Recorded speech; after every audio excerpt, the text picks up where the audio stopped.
এই সংসারে এমন কখনোই হবে না যে আপনি কিছু একটা করলেন কিন্তু তার মূল্য আপনাকে দিতেই হলো না। যে কোনো কাজের জন্য, যে কোনো কর্মের জন্য আপনাকে মূল্য দিতেই হবে। প্রকৃতিও আমাদের এটাই শেখায়। আকাশে দেখুন সূর্যকে, প্রত্যেকদিন আমাদের প্রকাশ প্রদান করেন। এনাকে সূর্যনারায়ণ বলা হয়। ইনি কি মূল্য প্রদান করেন?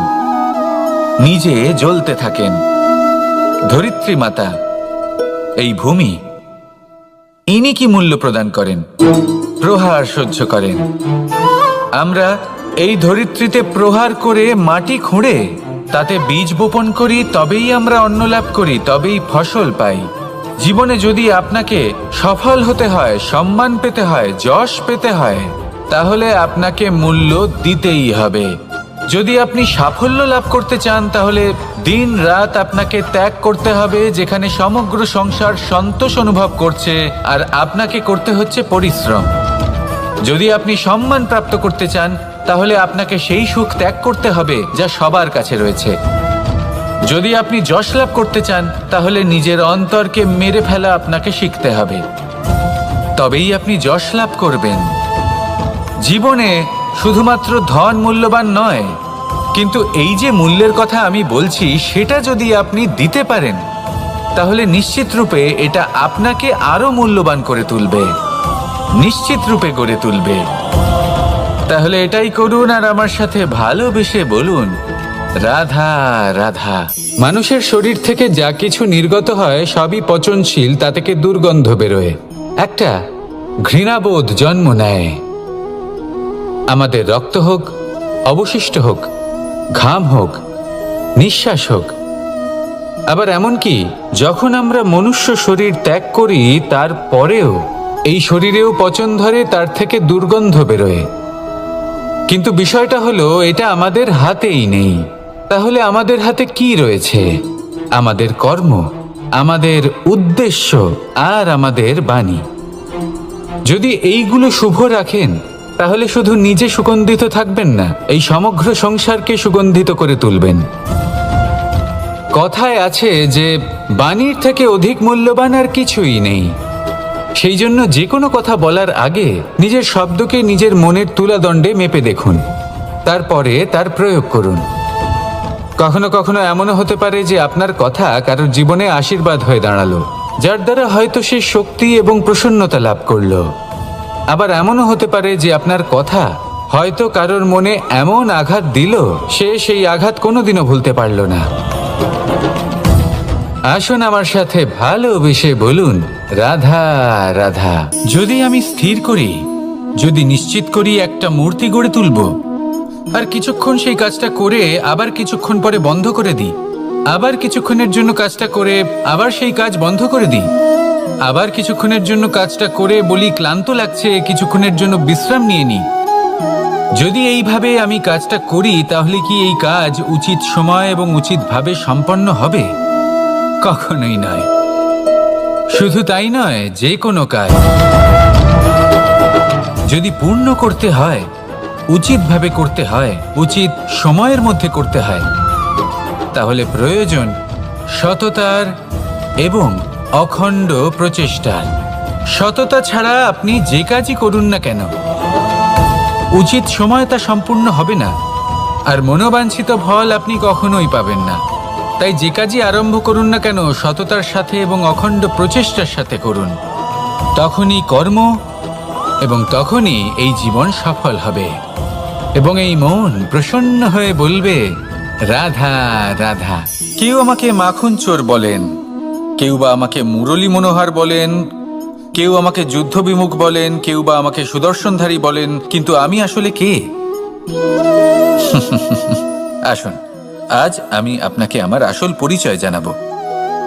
বাড়িতে সুস্বাদু মাখন থাকা সত্ত্বেও গোপীদের কাছে সুমধুর ভালোবাসাপূর্ণ বকুনি খাওয়া যে ভালোবাসে, সেই হলো কৃষ্ণ। আঙুলে সুদর্শন চক্র থাকা সত্ত্বেও যে রথের লাগাম ধরে থাকবে সেই সিদ্ধান্ত নিয়েছে, সেই হলো কৃষ্ণ। দ্বারকার মতো অনন্য রাজমহল থাকা সত্ত্বেও সুদামার মতো সখা যার অত্যন্ত প্রিয়, সেই হলো কৃষ্ণ। যদি আপনার মনে প্রেম থাকে আপনি প্রেম বিতরণ করেন, সবাইকে ভালোবাসেন এবং ভালোবাসা রক্ষার খাতিরে শস্ত্র হাতে নিতেও আপনি সক্ষম থাকেন, তাহলে আপনি হলেন কৃষ্ণ। আসুন আমার সাথে ভালোবেসে বলুন, রাধা রাধা। ব্যায়াম, এই শব্দ আমরা সকলে শুনেছি, আর এটা সারা জীবন আমাদের সাথেই থাকে কোনো না কোনো রূপে। যখন আমরা জন্মগ্রহণ করি, চলতে শিখি, প্রথমে আমরা হামাগুড়ি দিয়ে চলি, পরে চলতে চেষ্টা করি কিন্তু পড়ে যাই। তখন আমাদের বাড়ির গুরুজনেরা আমাদের আটকান না, ওনারা মনে করেন এইভাবেই আমাদের সন্তান চলতে শিখবে, এইভাবেই তার পা আরো মজবুত হবে, যা অত্যন্ত গুরুত্বপূর্ণ। এইবার জীবনকালে যতই আমরা এগোতে থাকি, এই ব্যায়াম বিভিন্ন রূপে আমাদের সাথেই থাকে। কিন্তু আপনি কি জানেন যে এই ব্যায়ামের তাৎপর্য আসলে কি? আপনি কি জানেন এই ব্যায়ামের মর্ম আসলে কি? যখনই আমরা এই ব্যায়াম করি, আমাদের শরীরের মাংসপেশি ক্ষয় হয়। প্রথমে তা ক্ষয় হয়, তারপর আবার তা নির্মিত হয়। আরো শ্রেষ্ঠ, আরো শক্তিশালী মাংসপেশি আমরা লাভ করি। অর্থাৎ এই ব্যায়াম হলো সৃজনের বিজ্ঞান। এই ব্যায়াম আমাদের জন্য অত্যন্ত আবশ্যক। সেই জন্য জীবনে যখনই কোনো কিছু নষ্ট হয়ে যায়, চলে যায়, তখন হতাশ হয়ে পড়বেন না, তাকে পুনর্নির্মাণ করার চেষ্টা করবেন। আর এই শিক্ষা আমরা লাভ করি পাখিদের থেকে। যখনই বর্ষা হয়, ঝড় আসে, যখন পাখির বাসা ভেঙে চুরমার হয়ে যায়, তারা হার মেনে নেয় না। সে আবার অল্প অল্প করে সব খুঁজে একত্রিত করে আবার নিজের বাসা বানিয়ে তোলে, পুনরায় এক জীবনকে জন্ম দেয়, এক নতুন পরিবারকে জন্ম দেয়। তাই মনে রাখবেন, জীবনে এইভাবেই যদি আপনি নির্মাণ করতে চান, সৃজন করতে চান, তাহলে সেই নির্মাণের জন্য ভাঙনের অভিজ্ঞতা থাকা অত্যন্ত আবশ্যক। ভগ্ন বস্তুকেও সম্মান করা অত্যন্ত আবশ্যক। এই আচরণ মনে নিয়ে আসুন, মন প্রসন্ন হয়ে বলবে, রাধা রাধা। যখন আমরা কোনো বনে প্রবেশ করি, তখন এই সবুজ ঘাস দেখে, এই কোমল ঘাস দেখে আমাদের মন প্রফুল্ল হয়ে ওঠে। ভিন্ন ভিন্ন প্রজাতির ফুল, ভিন্ন ভিন্ন রঙের ফুল দেখে এই মন আনন্দে ভরে ওঠে। এখানে শিশুরা আনন্দ লাভ করে, বড়রা ভোজন গ্রহণ করেন, কথাবার্তা বলেন, হাঁটাহাঁটি করে বেড়ান। এবার ভেবে দেখুন, যখন এই উপবনের নির্মাণ হয়েছিল, সেই সময় যদি এই মাটিকে সঠিকভাবে খনন না করা হতো, যদি তাতে সঠিকভাবে বীজ রোপণ না করা হতো, যদি কোনো সংঘর্ষ না হতো, পরিশ্রম না করা হতো, যদি চলতে চলতে পায়ে কাঁটা না বিঁধে যেত, তাহলে এই সুন্দর বন দেখে আমরা কি এই আনন্দ লাভ করতে পারতাম? কখনোই নয়। ধরুন কোনো নদীর তটে সুন্দর একটি বন আছে, সেই বনের আনন্দ লাভ করতে গেলে আপনাকে সেই নদী পার করতেই হবে। যদি সুখের নদীর কাছে পৌঁছতে চান, তাহলে তটে যে কাঁটা রয়েছে সেগুলোর সাথে সংঘর্ষ করতেই হবে। এই সংসারে যদি আপনি সুখ লাভ করতে চান, তাহলে সুখ লাভের এই যাত্রা শুরু করতে হবে সংঘর্ষ দ্বারা। তাহলে সংঘর্ষকে স্বাগত জানান, এর পেছনেই সুখ রয়েছে যা আপনার জন্য অপেক্ষা করছে। এবার হাসুন আর আমার সাথে ভালোবেসে বলুন, রাধা রাধা। এই সংসারের সব থেকে কঠোর ধাতুর মধ্যে একটি হলো লোহা। লোহা দিয়ে আমরা অনেক অস্ত্র শস্ত্র লাভ করি, অনেক বস্তুও লাভ করি। এবার এই লোহাকে কাটার জন্য, একে কোনো আকার দেওয়ার জন্য কি প্রয়োগ করতে হয়? লোহা। এবার এই কথাটা আমরা সকলেই জানি যে লোহার দ্বারাই লোহাকে কাটতে হয়। এবার এই কথা আমি আপনাকে কেন বলছি? এরপরে খুব বড় একটা প্রশ্ন আসে, যা খুব বড় শিক্ষা দিয়ে যায়। এটা কেন হয় যে আমরা একটা লোহা দিয়ে একটা লোহাতে আঘাত করছি, কিন্তু যে লোহা দ্বারা আঘাত করছি তার আকার বদলাচ্ছে না, যার উপর প্রহার করছি তার আকার বদলাচ্ছে? এতে পার্থক্যটা কোথায়? পার্থক্য হলো তাপমাত্রার। দেখুন, যে লোহাকে আমরা কাটতে চাই তার তাপমাত্রা বাড়াতে হয়, তাকে গরম করতে হয়।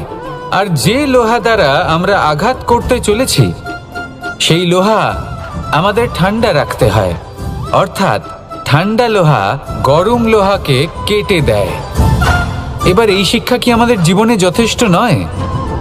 আমাদের জীবনে অনেক সমস্যা আসতে পারে, কিন্তু আমাদের এই বিষয়ে বিশেষ খেয়াল রাখতে হবে যে আমাদের মনকে আমরা যেন ঠান্ডা রাখি, এই মস্তিষ্ককে শান্ত রাখতে হবে।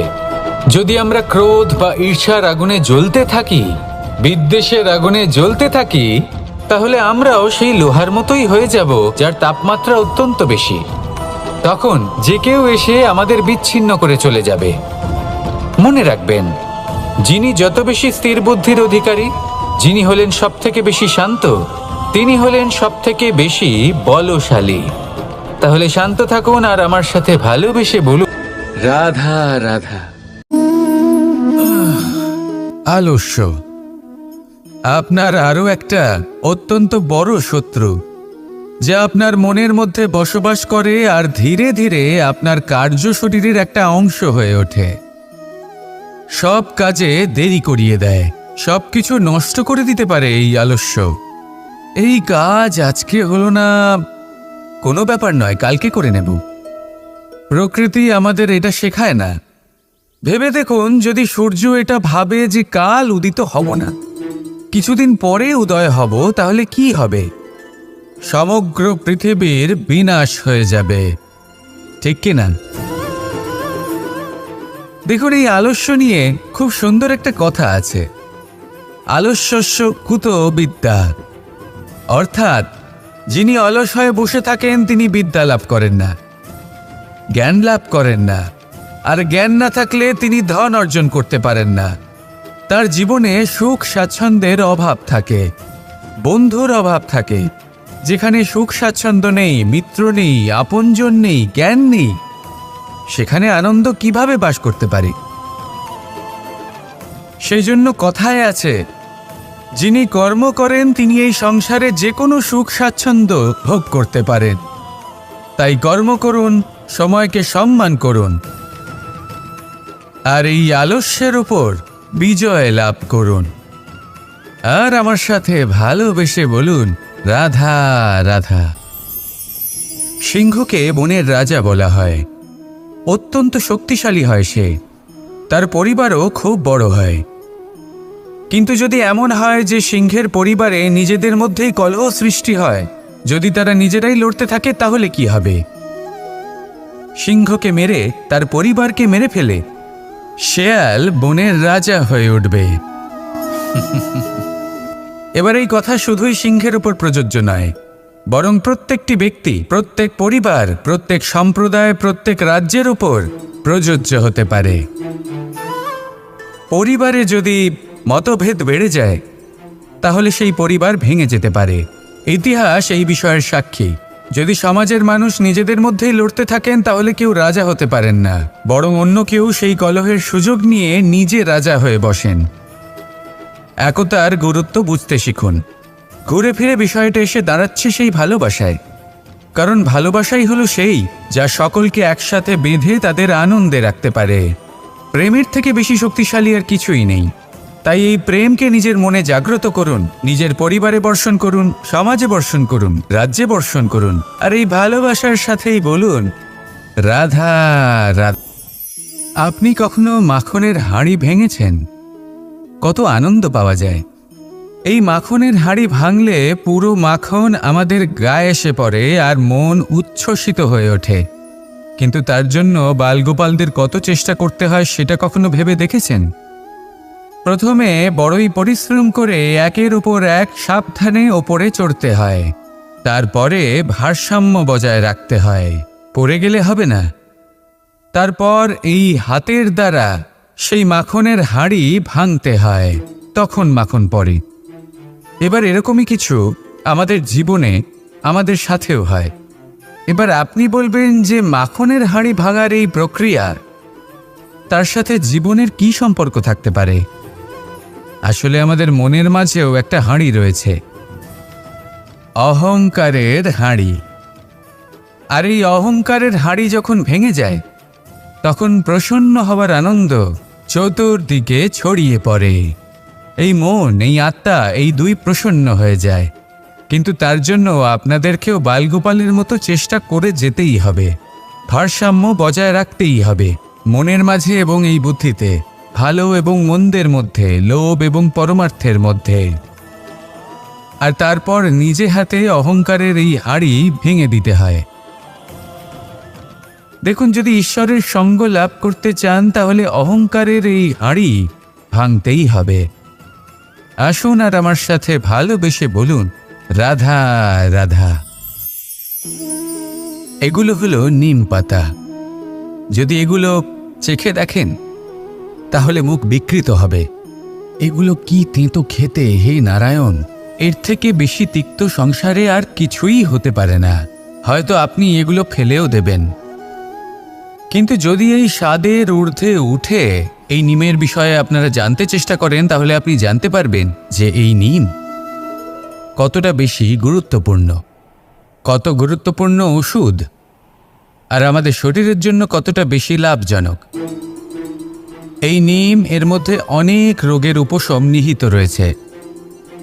এবার জীবনে আমরা বিভিন্ন মানুষের সাথে পরিচিত হই, নেত্র দ্বারা তাদের দেখি, কিন্তু তাদের আমরা খুব একটা পছন্দ করি না। সেক্ষেত্রে আমাদের কি করা উচিত? অন্তর মন দিয়ে তাদের দেখা উচিত। ওনাদের রূপ রং নয়, ওনাদের ব্যবহার, ওনাদের গুণাবলী দেখা উচিত। কারণ হতে পারে ঠিক যেমন নিম পাতা বাস্তবে খুব তেতো কিন্তু আমাদের শরীরের পক্ষে লাভজনক, সেইভাবেই এইসব মানুষ যাদের দেখলে আমাদের ভালো লাগে না, যাদের রূপ রং আমাদের পছন্দ হয় না, হয়তো সেই মানুষগুলোই আমাদের জীবনকে পূর্ণরূপে পাল্টে দিতে পারেন। হতে পারে তাদের মধ্যে এমন ক্ষমতা রয়েছে, আমাদের সুখ, শান্তি, প্রেরণা প্রদান করতে পারেন, আমাদের দুঃখ হরণ করতে পারেন, আমাদের পথ দেখাতে পারে। সেই জন্য যখনই কোনো ব্যক্তিকে দেখবেন, চর্মচক্ষু নয় অন্তর্মন দিয়ে দেখবেন, রূপ রং নয় গুণাবলী দেখবেন, মানুষকে আরও ভালোভাবে বুঝতে পারবেন। আর এই মন প্রসন্ন হয়ে বলবে, রাধা রাধা।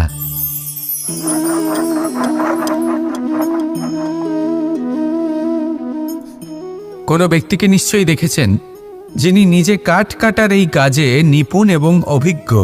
এবার আপনারা দেখবেন যে তার মনোযোগ সমস্ত কাঠের ওপর থাকে না, তার মনোযোগ থাকে শুধুমাত্র একটা কাঠের ছোট্ট একটি অংশের ওপর, যেখান থেকে তার টুকরো করা হচ্ছে। কিন্তু সেটা উনি কেন করেন? যদি এটা উনি না করেন তাহলে সেই কাঠ সঠিক পদ্ধতি এবং তাড়াতাড়ি কাটা যাবে না। জীবনেও তাই হয়ে থাকে।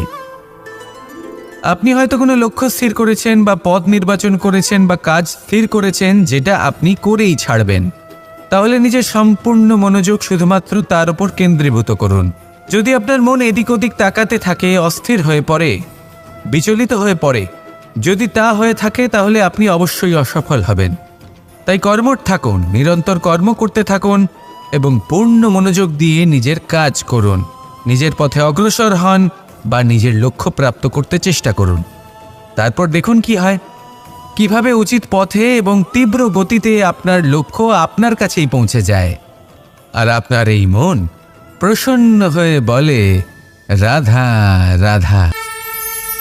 পায়েস হলো আমার বিশেষ প্রিয়। এর মধুর স্বাদ মনকে প্রফুল্ল করে তোলে। ছোটবেলায় মা আমার জন্য পায়েস বানাতেন এবং আমাকে বলতেন যে গরম থাকতে থাকতে খেয়ে নে কানাই, ঠান্ডা হয়ে গেলে ভালো লাগবে না। কিন্তু আমিও দুষ্টু ছিলাম, ঠান্ডা হওয়া পর্যন্ত অপেক্ষা করতাম, আর ঠান্ডা হয়ে যাওয়ার পরে মার কাছে যেতাম আর ওনাকে বলতাম যে মা, পায়েস তো ঠান্ডা হয়ে গেছে, এটা গরম করে দিন। তখন মা হাসতেন আর বলতেন যে পায়েস না হয় আমি আবার গরম করে দেব কানাই, কিন্তু এর মধুর স্বাদ, সেই মিষ্টত্ব, সেই সুবাস, সেটা আবার ফিরে আসবে না। কথাটা সত্যি। আর এই সত্যটাই আমাদেরও জীবনের সত্য। আমাদের জীবনের মধুর সম্পর্কগুলি, এতে যখন কটুভাব প্রবেশ করে তখন সেই মিষ্টত্ব ফিরিয়ে আনা প্রায় অসম্ভব ব্যাপার হয়ে যায়।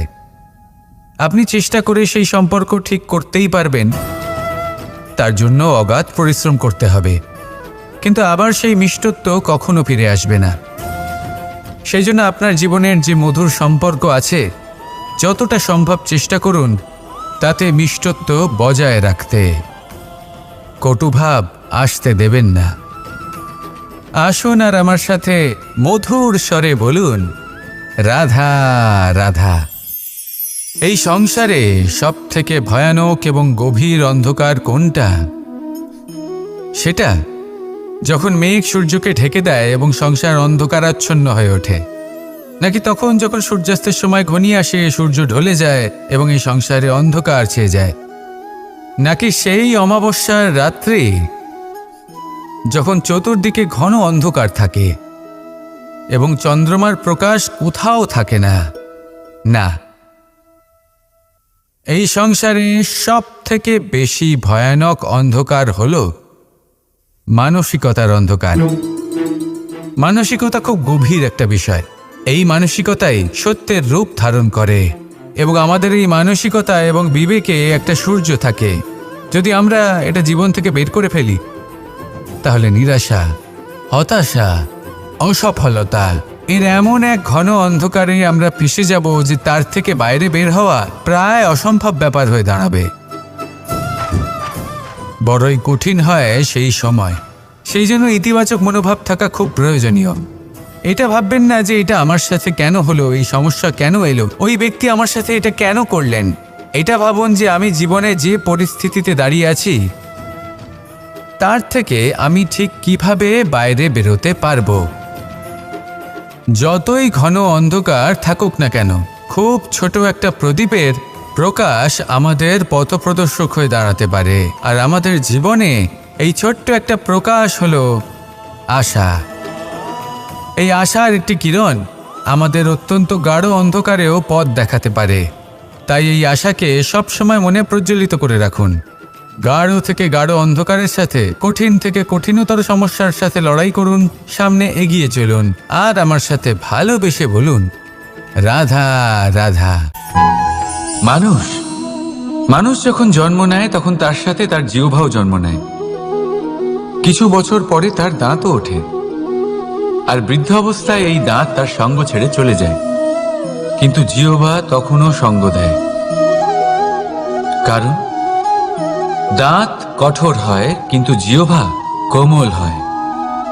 ঠিক সেরকমই আপনি আপনার অস্তিত্ব বেশি সময় অবধি অক্ষুণ্ণ রাখতে চাইলে আপনাকে জিহ্বার মতো কোমল আর নমনীয় হতে হবে, যাতে যেমনই পরিস্থিতি আপনার সম্মুখে আসুক, চড়াই আসুক বা উতরাই, দুঃখ আসুক অথবা সুখ, ক্ষতি হোক বা লাভই হোক, আপনার অস্তিত্ব যেন না ক্ষুণ্ণ হয়। কঠোর হওয়ার ফলে আপনার ভেঙে পড়ার সম্ভাবনা অনেক বেড়ে যায়।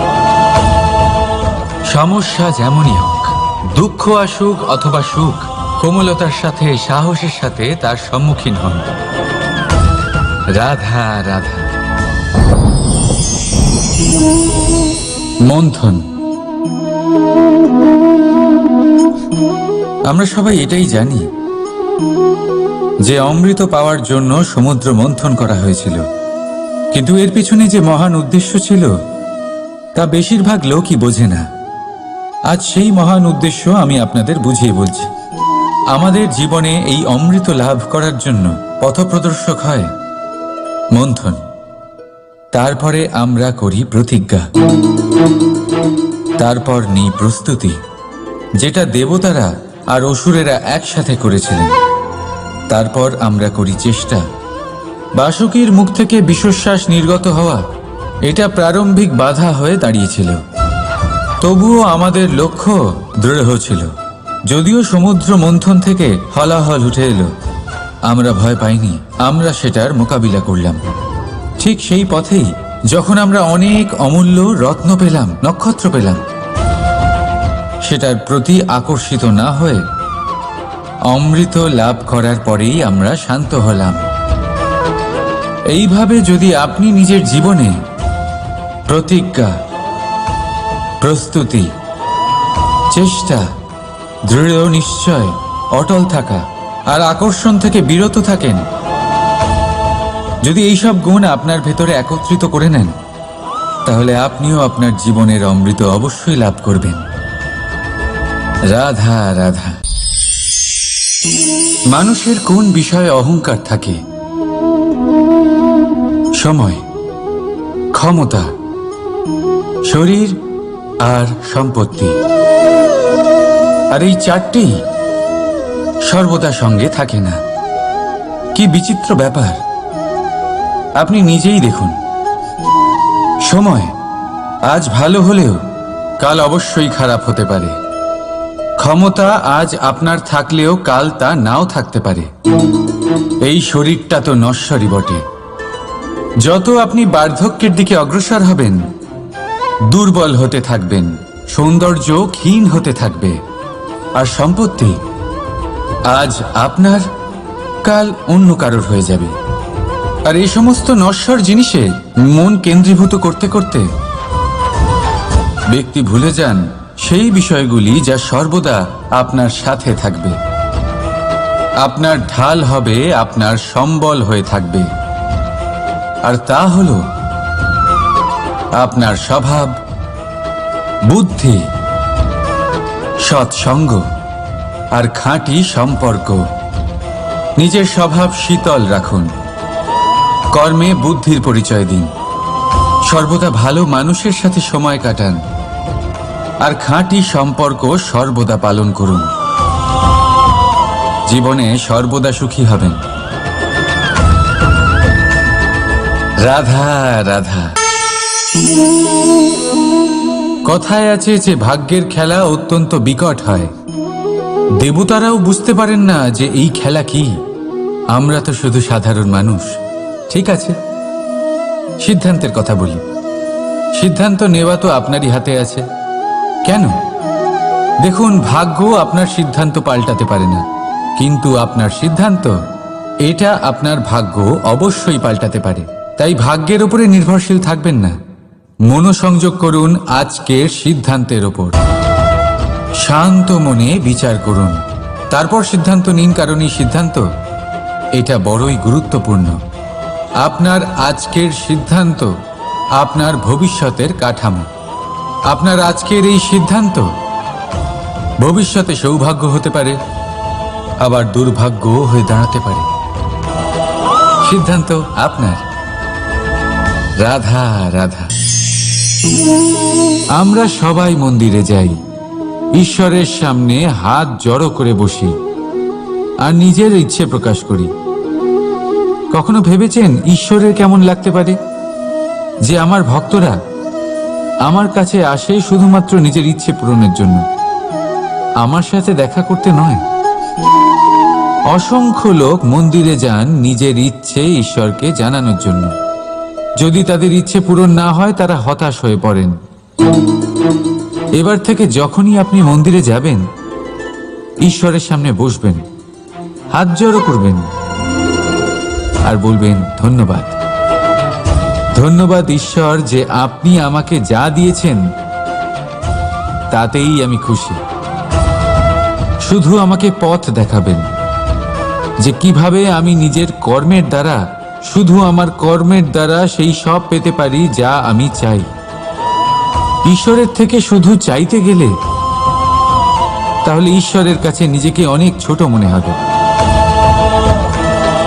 কিন্তু যদি নিজের কর্ম করে তারপর ঈশ্বরকে ধন্যবাদ জানান,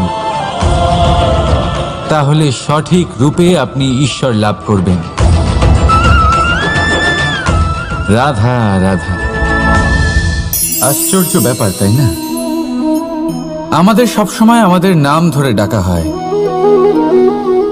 নাম দিয়েই আমাদের পরিচয়। এই নামই আমাদের ইতিহাসে স্থান বানাতে আমাদের সাহায্য করে।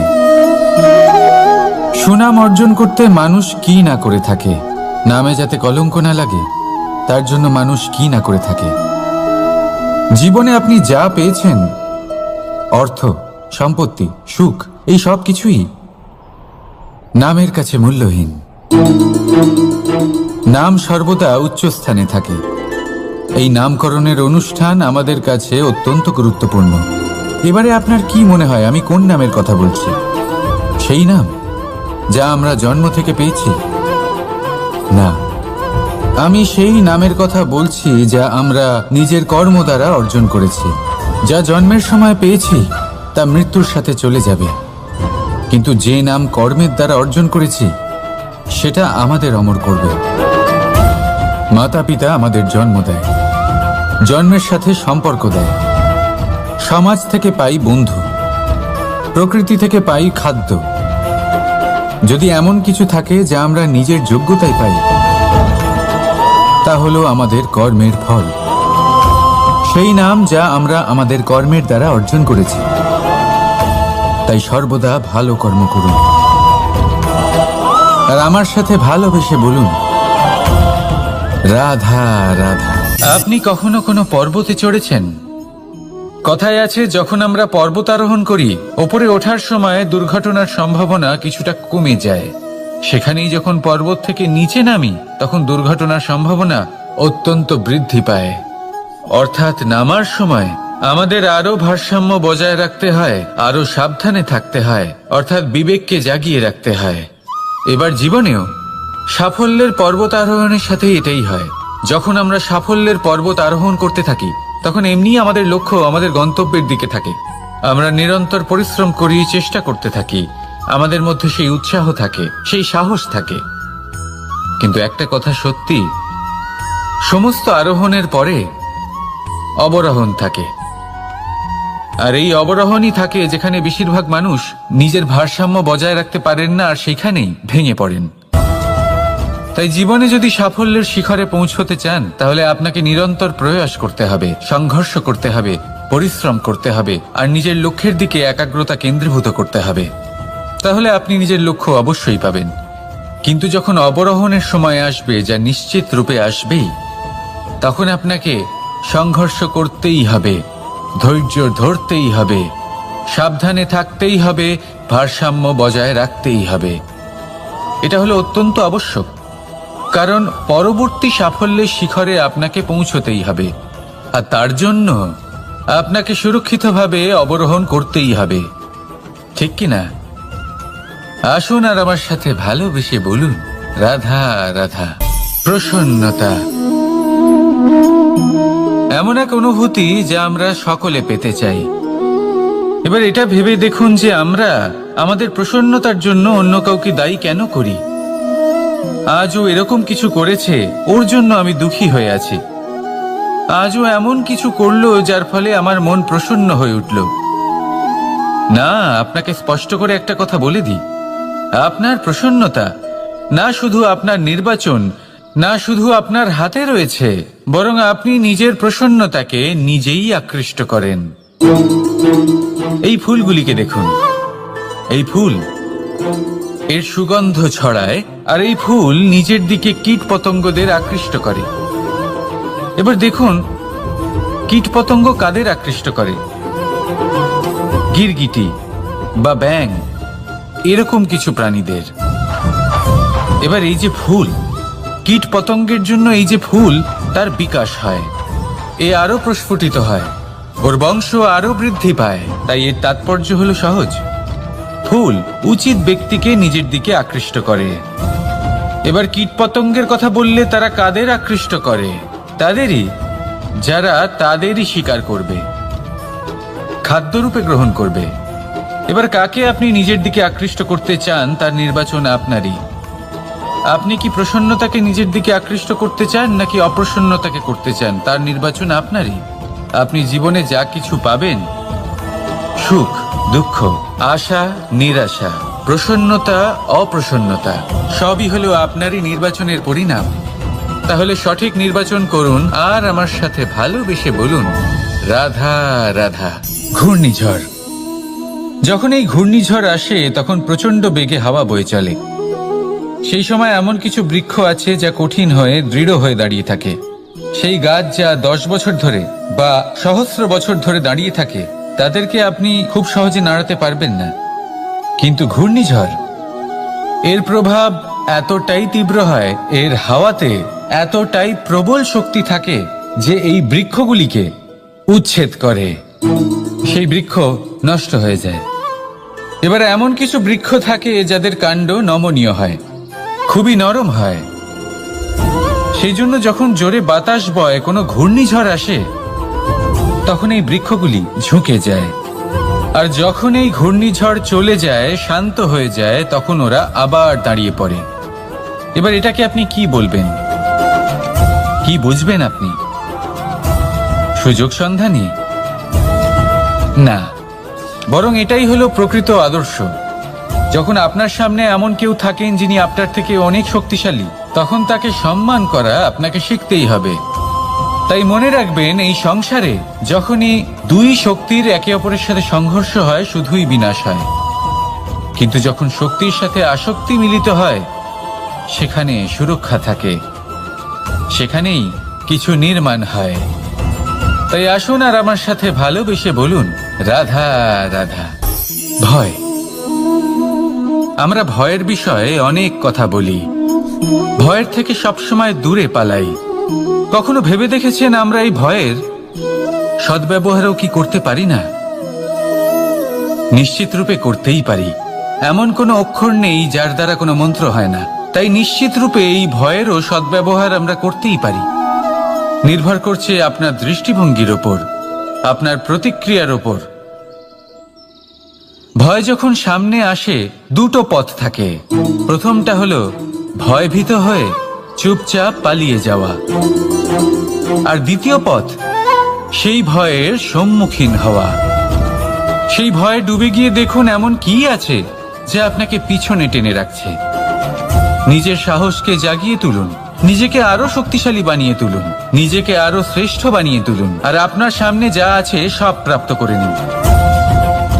সেই ভয়, আপনি তার থেকে পালিয়ে যেতে চান নাকি তার সম্মুখীন হয়ে নিজেকে আরো শ্রেষ্ঠ বানাতে চান? সেই চয়ন আপনারই, প্রতিক্রিয়া আপনারই, দৃষ্টিভঙ্গি আপনারই। আসুন আর আমার সাথে ভালোবেসে বলুন, রাধা রাধা। কখনো কোনো বনে আপনি আগুন লাগতে দেখেছেন? এমন ভয়ানক আগুন লাগতে পারে সমস্ত বন জ্বালিয়ে দিতে পারে। সেখানে যে বনস্পতি পাওয়া যায়, সেখান থেকে যে ঔষধি পাওয়া যায়, সব কিছু নষ্ট হয়ে যায়। যে পশু পাখি পাওয়া যায় বেশিরভাগই নিজের প্রাণ হারিয়ে ফেলে, আর যারা বাকি থাকেন তারা নির্বাসিত হন। কিন্তু কখনো ভেবে দেখেছেন এই বনে আগুন লাগে কি করে? ছোট ছোট শুকনো পাতার কারণে, শুকনো ডালের কারণে, সেগুলো যেগুলো কখনো গাছের অংশ ছিল। সবসময় মনে রাখবেন, গাছ আমরা কুড়ুল দিয়ে কেটে থাকি, কিন্তু গাছ কখনো কুড়ুলের ডগা দিয়ে কাটা যায় না। বরং এই যে হাতলটা আছে, তাতে যে শক্তি লুকিয়ে রয়েছে, এই শক্তির দ্বারা গাছ কাটা হয়। এবার বলুন, এই যে হাতল, এ কি দিয়ে তৈরি হয়? স্বয়ং গাছের দ্বারাই। এর থেকে আপনি কি শিক্ষা পেলেন? যদি কেউ আপনজন হন, যে আপনার কোনো দরকারে লাগছেন, সেই কারণে তাকে নিজের থেকে দূরে করবেন না। যদি তার সাহায্যের প্রয়োজন হয় তাহলে তাকে সাহায্য করুন, যদি তার সঙ্গের প্রয়োজন হয় তাহলে তাকে সঙ্গ দিন। নিঃস্বার্থভাবে আপনজনদের বিকাশের পথে নিয়ে যান। নিজের স্বার্থ অনুসারে আপনজনদের নিজের জীবনে রাখবেন না। আসুন আর আমার সাথে ভালোবেসে বলুন, রাধা রাধা। জীবনে লক্ষ্য লাভ কি করে করতে হয়? কেউ বলবে বন্ধুদের সাহায্যে, কেউ বলবে প্রেমের সাহায্যে, কেউ বলবে নিরন্তর চেষ্টা করলে, কেউ বলবেন পরিশ্রম করলে, কেউ বলবেন ঈশ্বরের আশীর্বাদে, ইত্যাদি ইত্যাদি। আমি আপনাকে বুঝিয়ে বলি, এই যেমন ত্রিলোক আছে, অর্থাৎ 3 লোক আছে, যাকে সঞ্চালন করে ত্রিদেব বা 3 জন দেবতা। সেইভাবে নিজের লক্ষ্যে পৌঁছানোর জন্য 3টি ভাবের প্রয়োজন পড়ে। প্রথম ভাব হলো স্বপ্ন দেখা। আপনি যদি স্বপ্ন দেখতে শুরু না করেন তাহলে সেখানে পৌঁছতেই পারবেন না। তারপর আপনাকে দৃঢ় সংকল্প নিয়ে সেই পথ যেমনই হোক তাতে চলতে হবে। এ হলো দ্বিতীয় ভাব, দৃঢ় সংকল্প। আর তৃতীয় ভাব হলো সেই লক্ষ্যের যাত্রা পূর্ণ করার জন্য প্রতিবদ্ধ হওয়া। তাই যদি আপনি স্বপ্ন দেখতে পারেন, দৃঢ় সংকল্প দ্বারা পথ যতই কঠিন হোক না কেন তাতে চলতে পারেন, আর সেই লক্ষ্য লাভের যাত্রা পূর্ণ করার জন্য প্রতিবদ্ধ হতে পারেন, তাহলে আপনি নিশ্চিত রূপে আপনার লক্ষ্য লাভ করতে পারবেন। তাই আপনি এটাই করুন, আর আমার সাথে ভালোবেসে বলুন, রাধা রাধা। মাতা পিতার মনে সবসময় এই বাসনা বাস করে যে ওনাদের সন্তানের যেন মঙ্গল হয়। নিজের সন্তানকে সেই সবকিছু দেবার সবসময় চেষ্টা করতে থাকেন যেগুলো তারা নিজেরা নিজেদের জীবনে কখনো পেতে পারেননি। এবং এই প্রক্রিয়ায় সব থেকে গুরুত্বপূর্ণ বিষয়টি ভুলে যান, নিজের সন্তানকে সেই জিনিস দেওয়া যেটা উনি সব থেকে আগে পেয়েছেন। আমি ধনের কথা বলছি না, আমি বলতে চাইছি নিজের অভিজ্ঞতা দ্বারা ওনারা যে মানসিক স্থিতি লাভ করেছেন, ওনারা যে মর্যাদা লাভ করেছেন, যে শিক্ষা ওনারা লাভ করেছেন, সবার আগে নিজের সন্তানকে সেটা দেওয়া প্রয়োজন। সেটা যদি নিজের সন্তানকে দিতে পারেন, তাহলে এই সন্তান জীবনে তার পথে এগোতেও পারবে, ধন অর্জনও করতে পারবে এবং শক্তিশালী অনুভবও করতে পারবে। সেই জন্য সন্তানকে সবার আগে সেটা দান করুন যেটা সব থেকে বেশি মূল্যবান। সেটা দিন যেটা আপনি সবার আগে লাভ করেছেন। আসুন আমার সাথে ভালোবেসে বলুন, রাধা রাধা।